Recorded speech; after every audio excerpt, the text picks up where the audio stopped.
What comment do you want to hear? Any statement? Any comment, sir, ha? Yes, sir. Ha? You think it would be for the better na bumaba na si Speaker po?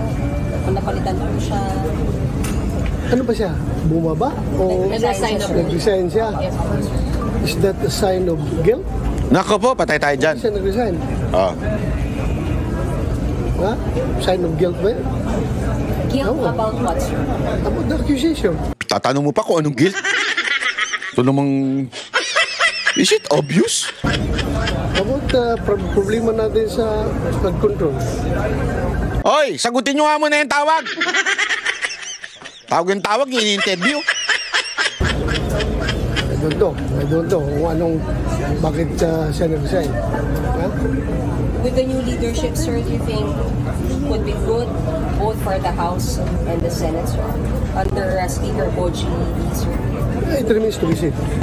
It remains to be seen. But you Tingnan know natin. him, sir. You know si Speaker. Yeah, I know him. Do you think he'd be a good leader for the lower house? Mabait man ang tao yun. Mabait ang tao. Do you think he's capable to lead the house, sir? Personally, hindi ko ganong kuwan ha, pero basta tinulungan ako niyan nung tumakbo ako 2019. Tinulungan ako ng panahon na yun. Ba yun ng Duterte allies? Is that why VP Sara was here? Ano, no? Is that why VP Sara is here? Kanina po, show of force po ba yun ng mga Duterte allies? Hindi. Kailangan pa ba mag-show of force? Bumisita lang at nakibalita ang kwentuhan. Casual na balita lang. Balita sa atin. Wala siya sa akin na sabi lang na hindi siya makapunta sa kasal ng anak ko dahil meron siyang conflict na schedule. Yun lang. Pero pupunta daw siya bukas. Saan? Dito daw po siya ulit. Dito sa Senate. Tomorrow. Pupunta po ba siya ulit? Hindi ko alam. Sir, binasabi po si VP Sara sa lagay kaya ni former President Duterte. May nakwento kaya kung kumusta si former President Duterte po? Wala, hindi naman napagkakwentuhan. So, ayan ha. Ayan po yung interview kay Bato. Ito, alam nyo, meron po ako naaamoy na hindi maganda. September 21, di ba, merong event. May naamoy po ako. Ito po. May nag-post kasi. Ayan. Kilala nyo naman yan, di ba? Si Boss Toyo. Salamat po, Sir Lieutenant Colonel Bitoy Kalugtong sa pag-a-assist sa amin. Para sa makikiisa sa 21 gaganapin na rally protest ang pakiusap ng uniformadong kapulisan, huwag natin silang ituring na kalaban, bla bla bla bla bla bla. Alam mo, parang sinasabi dito na isa siya sa mga nag-oorganisa, di ba? Ng September 21 dyan sa Luneta. Alam mo na, naiirita ako kasi ang daming kanya-kanyang claim o kanya-kanyang papel o kanya-kanyang epal sa nag-oorganisa dito sa September 21 sa Luneta. At ako'y nagkaroon lang ng parang pagdududa. Sandali, saan ba ka nakilala si Boss Toyo? Aside doon sa mga video-video niya, saan ba siya nakilala? Di ba? Bakit tila na-involve siya dito sa issue na ito? Bakit tila meron siyang partisipasyon sa September 21? Bakit meron? Eh, saan siya nakilala? O, ito, play natin. O, ito. Ito masasabihin ko ngayon, ikakapahama ko. Oh. Pag ako namatay, Romualdez, siya may kasalanan nito. Ha? Yung tatakbong Pangulo ng 2028, huwag yung iboto yan. Ayan, sasabihin mo na lahat.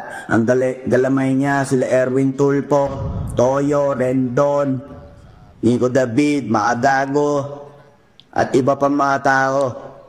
Ha? Nasa flip-top yung iba. Ayan. Ito ha, binanggit niya na mismo. Ito ang tao ni Romualdez. Tao ni Romualdez. Si Boss Toyo. Kasi nga may experience siya. Ito, ituloy natin. Ager, iba mga kilalang tao. Ayan, sinasabi ko na ngayon to kahit ikapahamak ko pa to kasi wala na rin eh. Ipapahamak na rin ako ng isang to dahil bayaran na rin siya.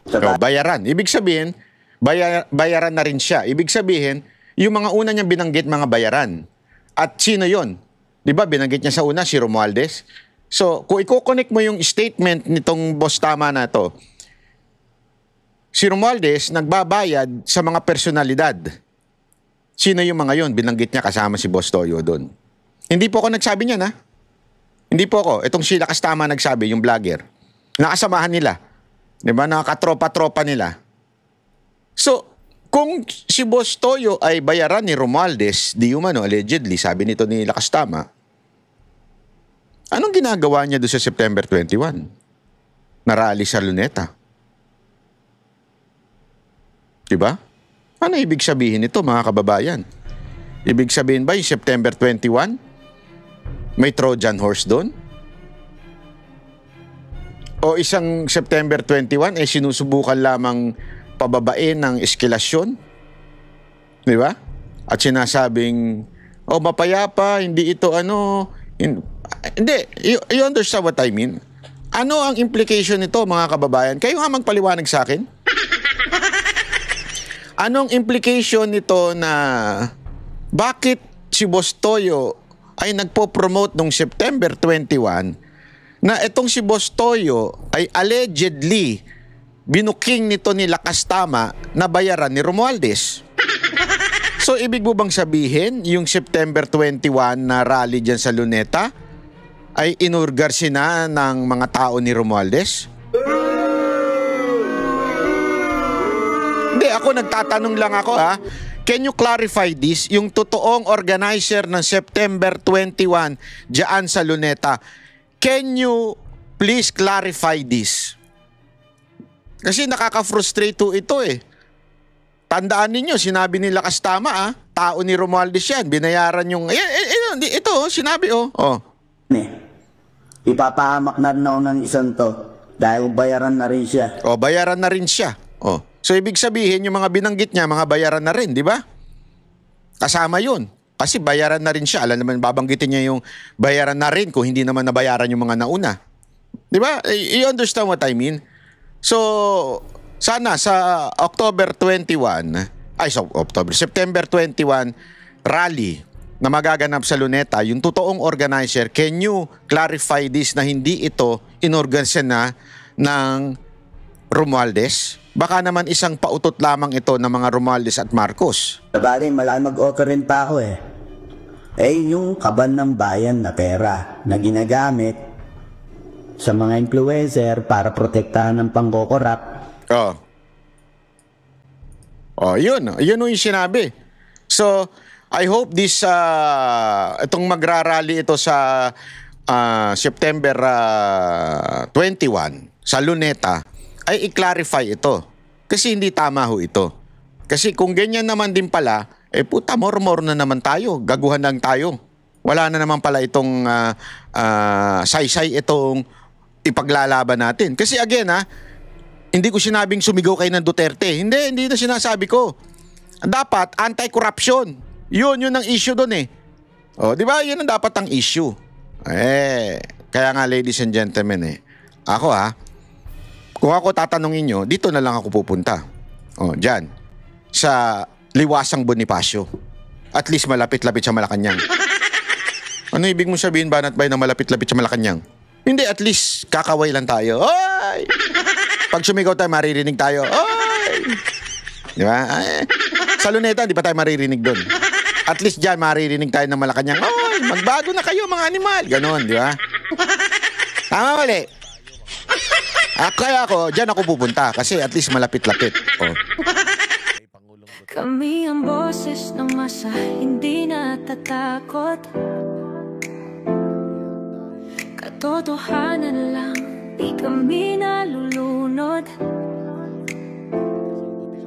Walang bahid ng sismis, lahat ay totoo.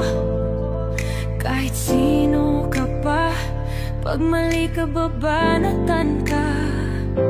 Walang pinipili kulay, wala kaming kinikilingan. Basta para sa bayan, kami lalaban.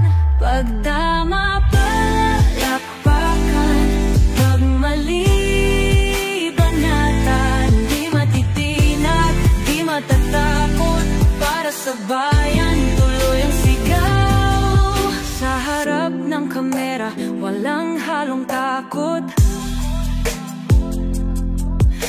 mabaluktot, lahat kayo'y tutumba. Ang hustisya at totoo, yun lang ang mahalaga. Kahit sinong harang, di kami matitinag. Walang pinipiling kulay, wala kaming kinikilingan. Basta para sa bayan, kami lalaban. Pag tama palakpakan, pag mali banatan. Di matitinag, di matatakot, para sa bayan tuloy ang sigaw. Kung nasa tama ka, ikaw ay aming kasama. Pero pag mali ka, handa ka na bang mabasag? Banateros kami, walang inuunan, dahil bayan muna bago ang sarili.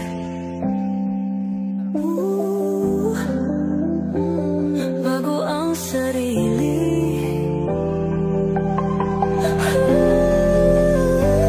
Pag tama palakpakan, pag mali banatan. Banateros ang sigaw, katotohanan ang laban.